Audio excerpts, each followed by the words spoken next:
Fil-budget ta' qabel l-elezzjoni ġenerali, il-Prim Ministru kien iddeskriva Smart City bħala l-proġett li eluf ta' Maltin se qelgħu lejxin minnu. Smart City waħedha tfisser aktar minn 100 miljun lira Maltija investiment, Mr. Speaker.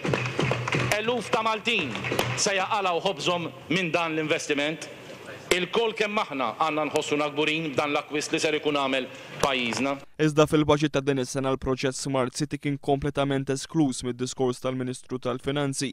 Dan minkejja li skont Tonio Fenek waħda mill-miri ewlenin tal-budget tas-sena d-dieħla huwa l-ħolqien tax-xogħol. Ninvestu baqal f'inizjattivi li jkabbru l-attività ekonomika ta' pajjiżna u jħolqu x-xogħol u xogħol aħjar. Il-proġett Smart City kien esklus mid-diskors tal-budget fi żmien meta spiċċa f'nofs kontroversja.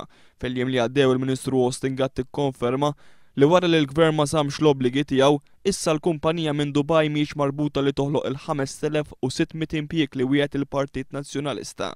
Il-Gvern għażel ukoll li fil-budget ma jispjega xejn dwar in-nefqa tiegħu fuq dan il-proġett. Il-Ministru Austin Gatt fuq ix-xandir tal-Istat kien qal li l-Gvern ma nefaqx sold, imma fil-Parlament qal li kienu diġà ntnefqu mill-lanqas 14 miljun euro.